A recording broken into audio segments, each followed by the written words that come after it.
Blue Heavens Paranormal, The Day After, Episode 1, George Remus, Eden Park.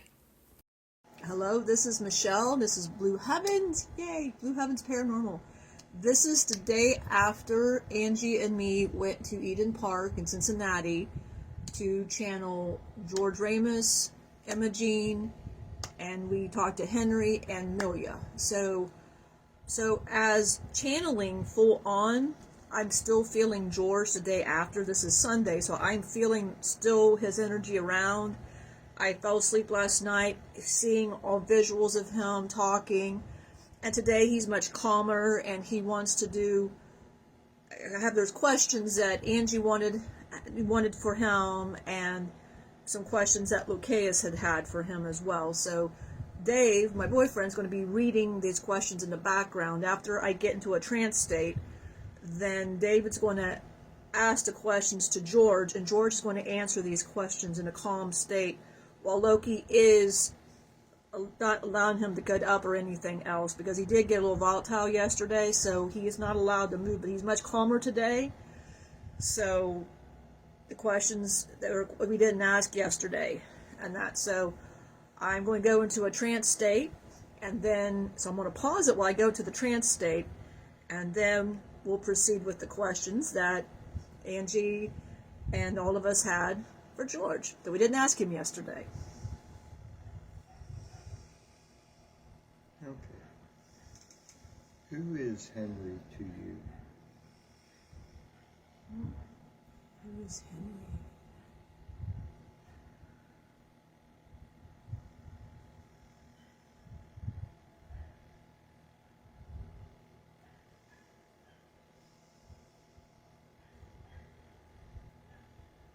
All kids mean something to me.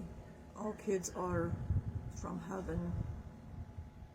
Henry was one of my clients' children.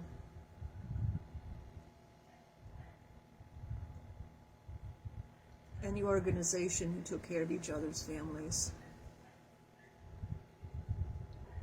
And I took good care of Henry.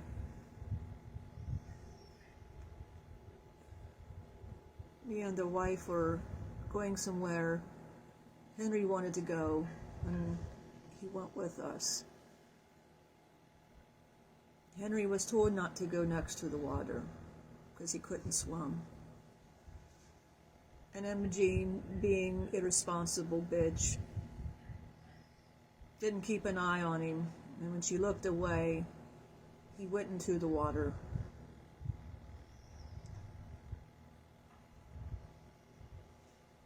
He wasn't found.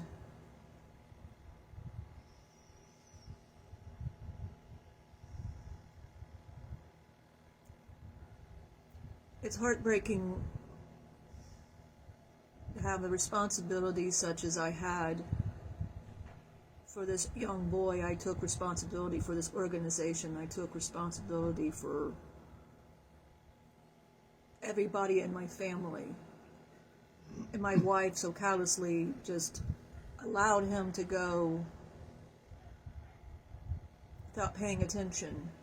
And that is unspeakable to me. Not only was this a child, this was a client of mine, my family.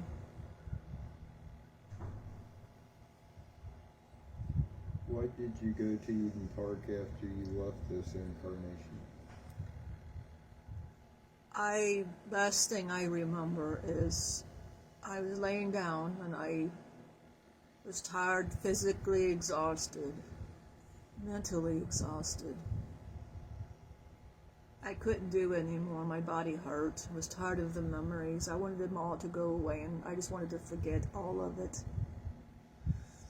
I was tired of the reruns. I was tired of what was in my head. Over and over and over, these thoughts, they just didn't stop.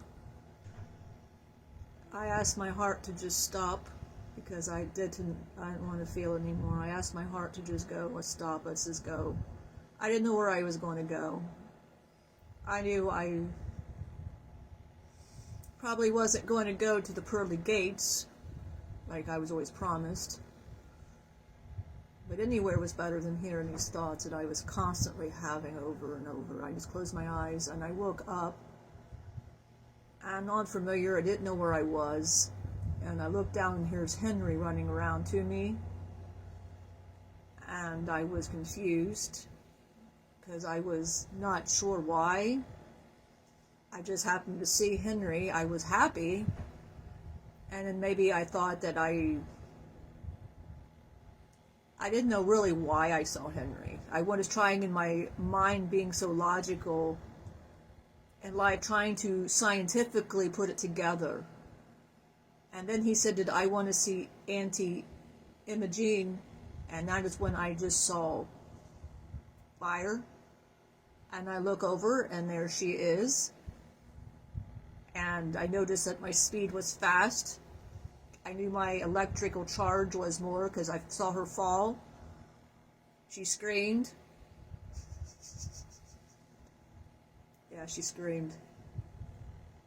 I wasn't quite sure why I seen her. I was confused for a bit, wandering around this place, seeing all the, I guess, the dead. So I figured I was dead after that. It took me a little bit to know I was dead. So I don't know why I'm here at Eden Park. I just woke up here. So I don't know why. I don't know why. I just woke up there. Don't know. The God knows why. I don't know. What are your thoughts on your life looking back from a new perspective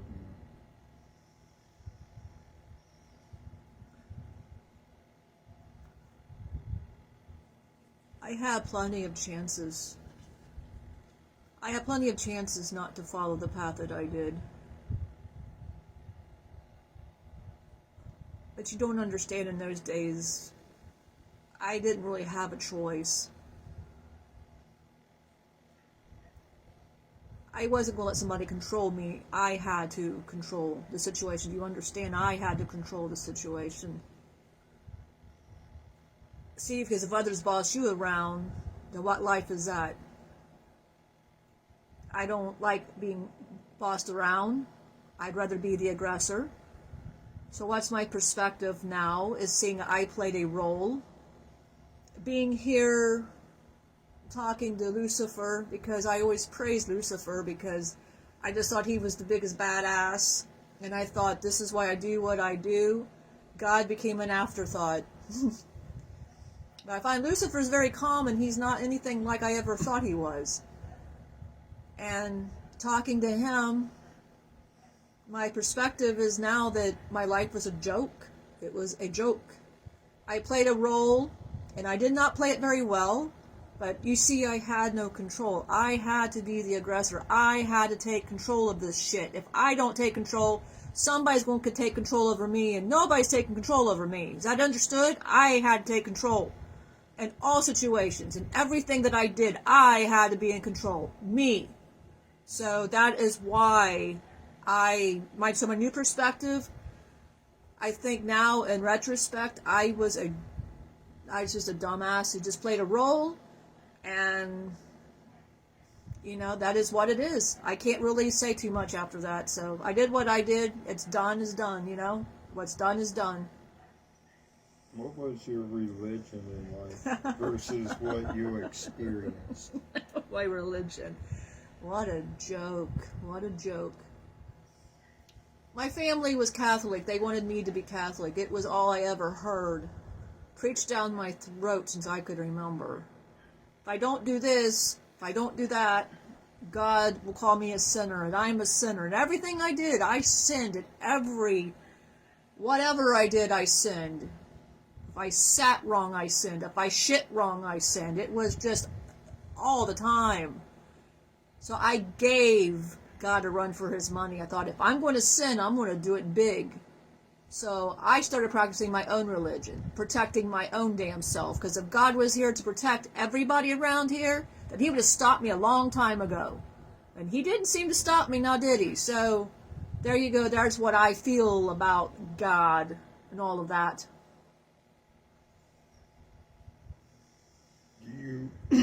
Do you regret loving and or murdering Imogene?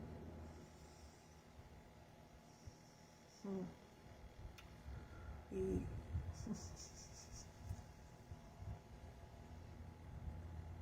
I always saw a pretty face, and of course, it's always a sucker for a pretty face. I was told I'd get burnt by her.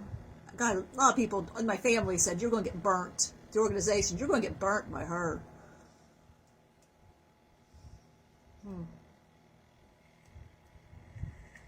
I did murder her for the financial shit she did to me.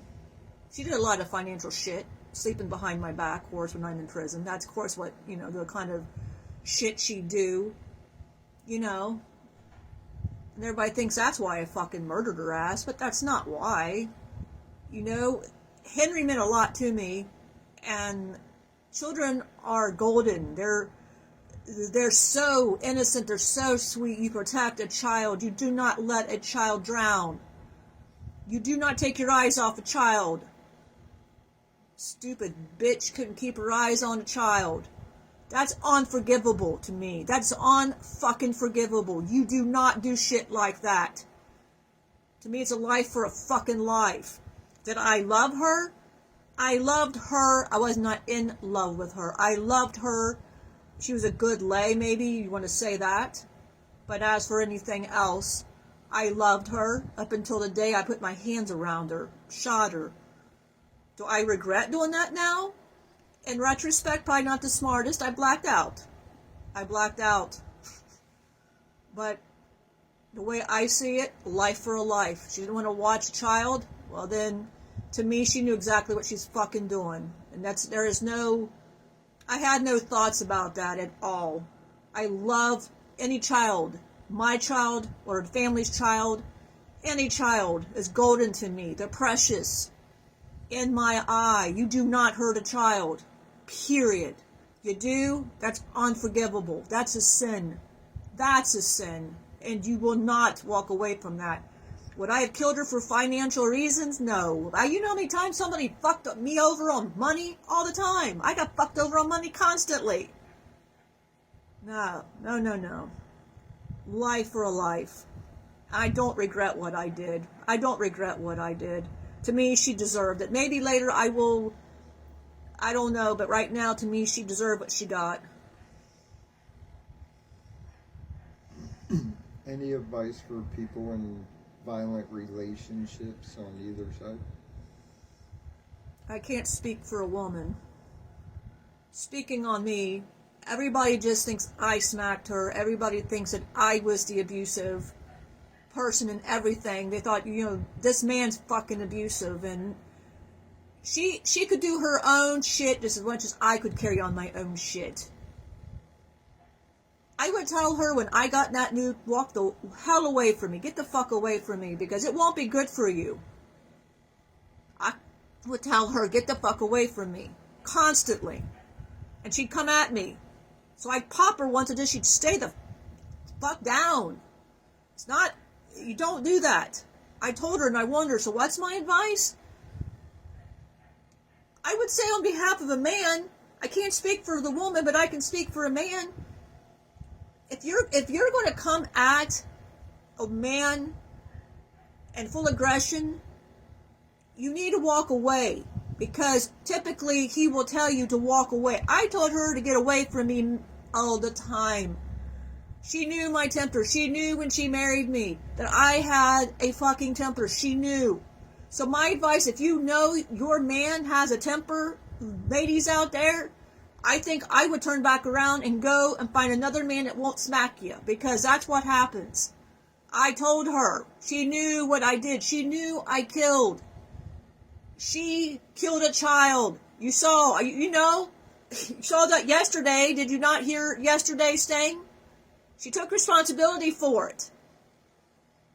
But that's unforgivable to me.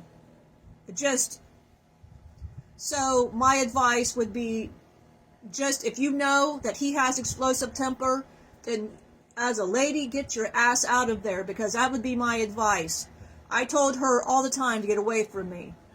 She knew what I was capable of. She saw what I did. She knew what I did. But yet she stayed, and I'm the one at fault for it. My advice, leave. Don't stay. One more question. What'd you put in your medical record? Who asked that one? Who asked that question? I don't know. You do know. You're protecting her, aren't you? I don't know who asked that question. Okay. All right.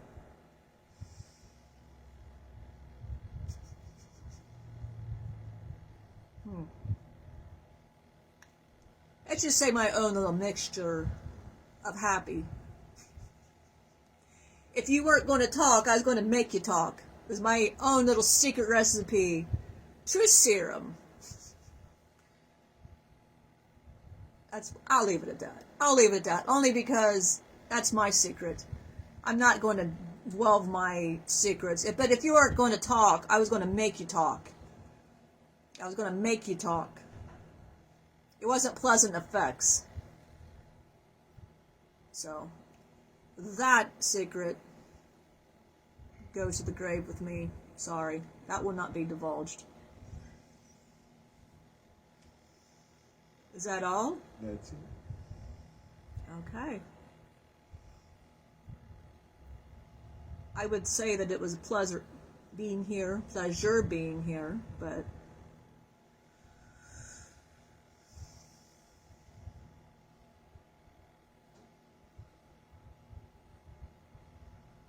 I was not a joke in life. For once, at least, people can hear my side. That's all I'm concerned about. Alright, this is Lucas. I'm going to back you out now. I'm going to back you out. Thank you, George, for your time. We appreciate it. Thank you. Okay, I'm going to open your eyes, Michelle. I'm going to open your eyes. Okay. So, you heard everything from George, and now we can let the energy safely go, and a couple of days it'll be out of Michelle's energy field. So, because she channeled fully to get this information, it'll be a couple of days, and that's usually what's going to happen to her. And it doesn't mess with her. She'll just have visions, and when she sleeps, she'll see him, and she'll see Imogene, and she'll see Henry, and they're all playing that game. She sees the murders that he committed, and he brags and things about that. So she'll see these things for a couple more days, and that. So when she falls asleep, she does not really sleep. She's been wanting to smoke, which I'm sure he smoked. He's been wanting alcohol. I'm sure he drank a lot. You know, he's constantly bragging about his friends. She'll see the cigars, and she'll see the murders and all of that. But he did have a lot of happy times too. I know everybody's seen, you see yesterday's, when you see that channel and he's going berserk. His ego was just uproared because I don't think anybody knew he was there. And that I feel strongly the reason George is there at Eden Park was he felt bad about Imogene. And that's my thing. I think he really felt bad. I think he truly loved Imogene, and I don't think he blacked out in his temper, and I think when he murdered her, that's weighed on his heart.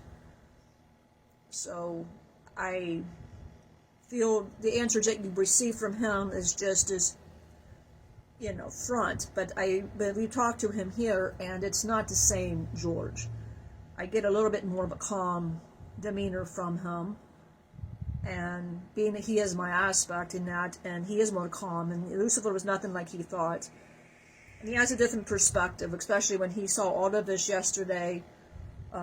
Loki bubbling Imogene, and Marcus with his sword, preparing to come at him if he was going to come, and Lucifer and Lilith surrounding the girls and everybody at the gazebo to make sure everybody was safe. So he knew that he cannot come and bother them, and they're all clean, so don't worry about, when Michelle is channeling her and Angie and her are very safe. We clean their energy, we detach. Archangel Michael comes in and cleans them, the energies. Everybody there was, Emily, Ellie, Scott, David, everybody there, and even Dylan was, clear. So there was no problems on that.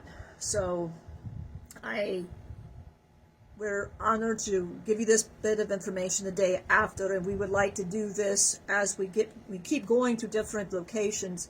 We can give you the perspective the day after. They're more calm, more into this loving. Even George said when he channels her, he said he feels a calmness here. He said he feels a calm within the body of love that he didn't feel otherwise in life. I think when he's just talking, it's just this big ego coming forth and talking and that. But I hope that the answers that was received today answer some things, maybe ask some questions for things.